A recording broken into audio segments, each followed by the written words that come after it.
السلام عليكم ورحمة الله وبركاته. طلاب تانية إعدادي، يا رب تكونوا بخير وسعادة مع أسئلة هامة جدا، أسئلة متوقعة فكرة وبعضها نصا في الامتحان بكرة بإذن الله.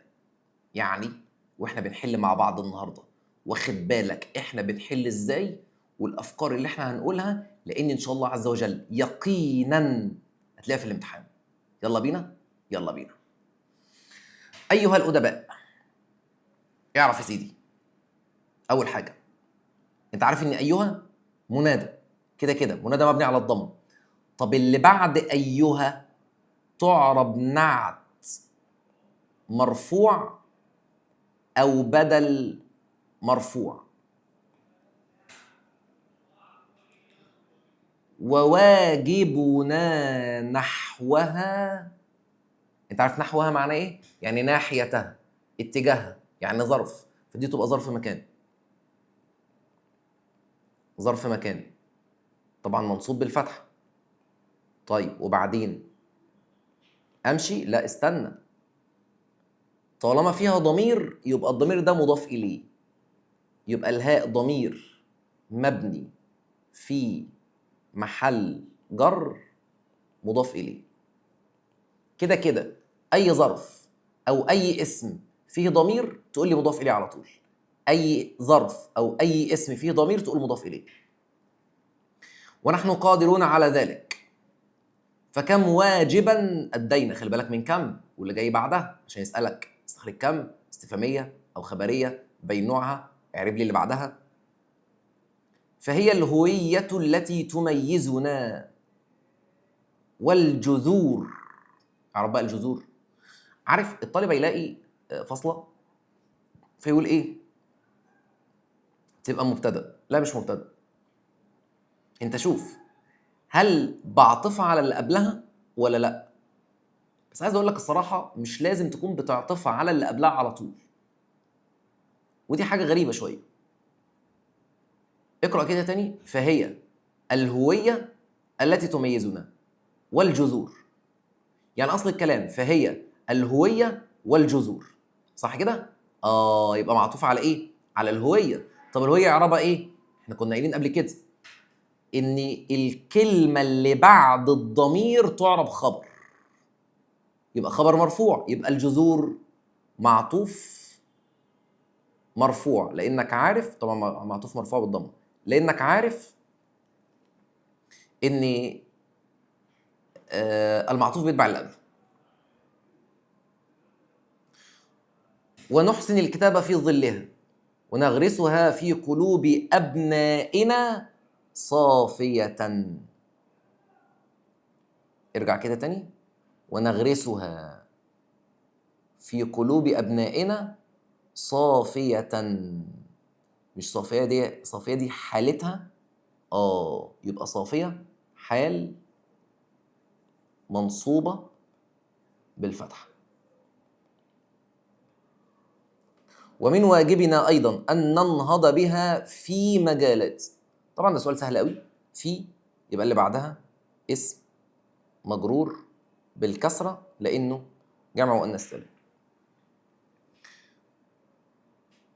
ونغنيها بمصطلحات العصر لتبقى قادرة على مواكبة التطور.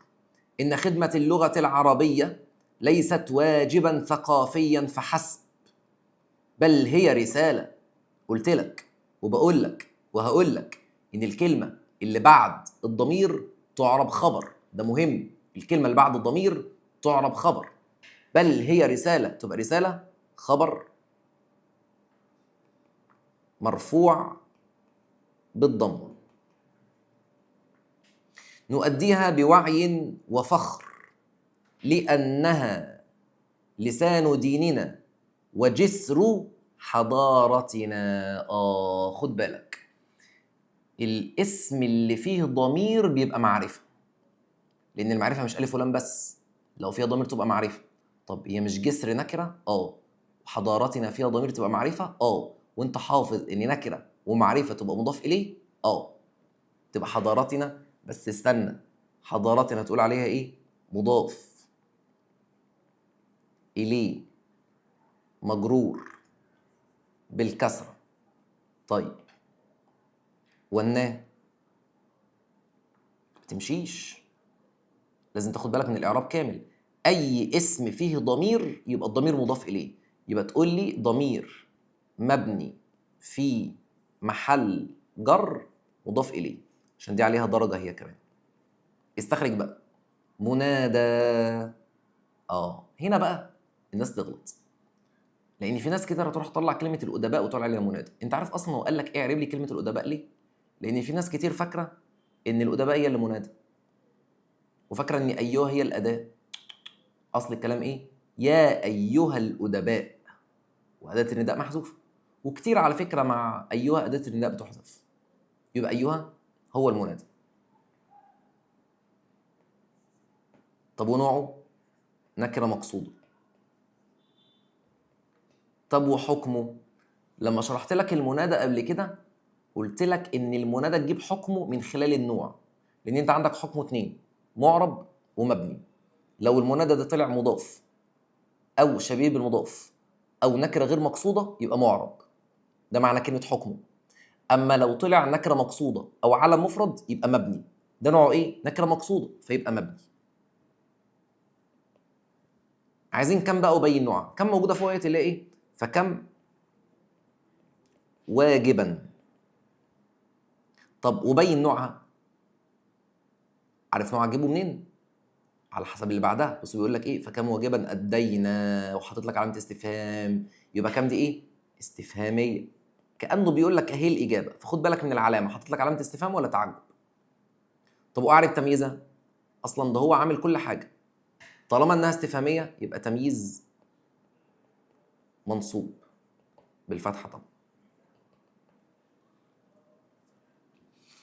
رقم 3 عايزين تمييز لمميز ملحوظ.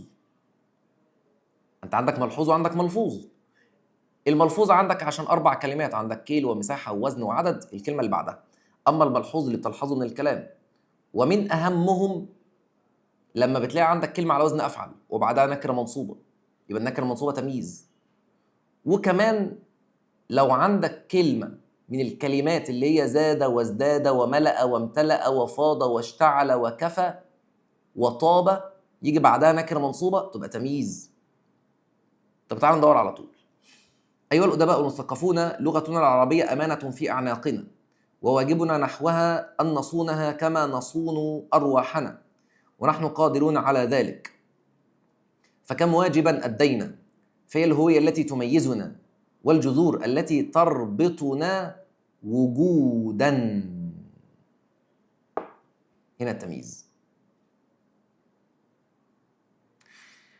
عايز أقول لك كمان إن من ضمن الحاجات اللي هي ملهاش قاعدة عندك بس هنقول لك عليها، لو لقينا كلمة جزء من اللي قبلها ونكره منصوبه تبقى تمييز، زي كلمه وجودا كده، يبقى وجودا. يا بني، لغتك هويتك، اللي بعدها ايه؟ يا بني. على فكره حتى لو ما حطش التشكيل اقرا باقي الجمله، بيقول لغتكم، يبقى كده بيقول يا بني. علامه اعراب بقى بني او بني في الاثنين، الاولى دي مفرد يبقى الاولى طبعا هو كده كده منصوب، يبقى منصوب بالفتحه. اما الثانيه يا بنيه دي جمع، اصلها بنين، يبقى دي منصوب بالياء. كم مصطلحا نغني به اللغه العربيه. حاول كم الاستفهاميه الى كم خبريه. هتعمل ايه؟ هتخلي التمييز اللي بعدها مفرد او جمع مجرور بس، يبقى مصطلح شيل التنوين ده وخليه كم مصطلح، وخلينا علامه تعجب بس كده. ليه؟ لان تمييز كم الاستفهاميه بيكون مفرد منصوب، اما الخبريه مفرد او جمع مجرور. فقال لك حول من دي لدي تبقى انت حافظ دول: استفهاميه مفرد منصوب، طب خبريه مفرد او جمع مجرور. يا حريصا على لغته، اعمل جاهدا لرفعتها. اجعل المنادى مثنى مره وجمع مره. خد بالك وانت بتخليه مثنى وجمع، خد بالك هو نوعه ايه عشان تحافظ على نفس النوع وانت بتثني وتجمع. يعني ده نوعه شبيه بالمضاف، يبقى لازم وانت بتثني وتجمعه لازم تخلي فيه نون. يبقى المثنى يا حريصين على لغتهما اعملا جاهدين لرفعتها. والجمع يبقى نفس الكلام، يا حريصين على لغتهم اعملوا جاهدين لرفعتها. عرفتوا نقط أديبة من الأدباء العربية. عايزين عدد بس معطوف. عدد معطوف يعني ايه؟ اللي هو العدد وعدد. فأقول عرفتوا كام؟ خلي بالك العدد الأول اللي بيتحط بيبقى عكس التمييز. في التمييز عندك مذكر يبقى لازم تحط لي مؤنث، فتقول مثلا 5 لازم تبقى مؤنث، و20 أو 30 اللي أنت عاوزه، بس هو عشان عايز معطوف. طب ليه يا أستاذ عملت 20؟ لأني عرفت أنا 25. 25 ده المفترض مفعول به، ودوت هيبقى معطوف عليه فيبقى منصوب زيه، فتقول 20. ما أعظم الانتماء؟ عاوزين تمييز. ما أعظم الانتماء؟ حظا. أي كلمة نكرة منصوبة. طيب التدريب أو نكمل ده. اجعل ذو العقل منادى مرة ومميز مرة. منادى أقول له طبعا منادى ده أكتر من كلمة، يبقى لازم أخليه إيه؟ منصوب، يبقى يا ذا العقل كده منادى. طب عايزه مميز بقى ملحوظ لتمييز، يعني مش عاوزه تمييز، عايزه هو المميز. فأقول ذو العقل، أو أقول طاب ذو العقل فهما.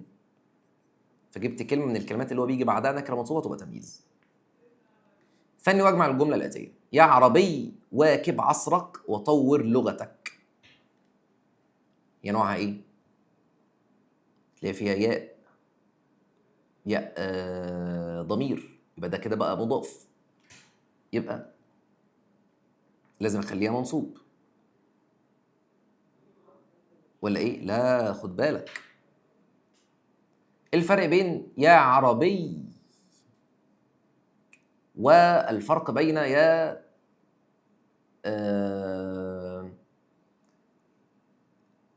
يا ايه؟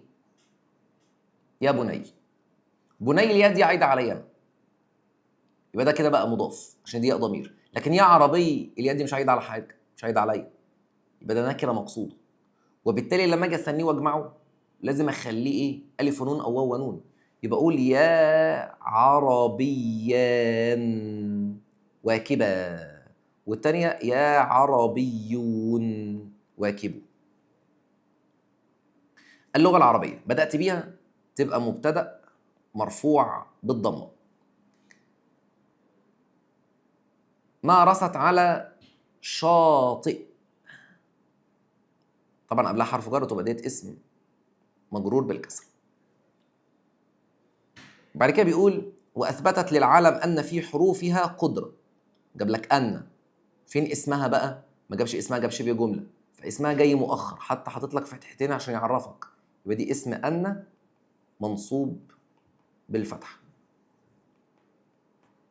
بين الايمان يبقى مضاف اليه مجرور بالكسر، عشان ظرف يبقى اللي بعده مضاف اليه. استخرج بقى منادي وتمييز وكم. اللغه العربيه بحر زاخر، ما رست على شاطئ إلا أغنته، وما جرت في أرض إلا أظهرتها، وسعت في رحابها علوم الطب والفلك والرياضيات لفظا. أهو نكرة منصوبة وجزء من اللي قبلها، يبقى ده تمييز لفظا. كما وسعت آداب الشعر والنثر والحكمة والفلسفة. فكم من علم، عاوز كم يبقى هي فكم من علم، ودي نوعها ايه؟ طالما حرف الجر جه بعدها تبقى خبريه. هو بقى حولها للنوع الثاني، يبقى هو عاوزها استفهاميه، شيل حرف جر خالص وخلي التمييز ده مفرد منصوب، يبقى تقول له فكم علما، كده بقت استفهاميه. المنى لسه ما جبتوش. يا لغتي، طب نوعه ايه؟ مش في ضمير اهو، يبقى مضاف، وحكمه بما انه مضاف فيبقى معرب.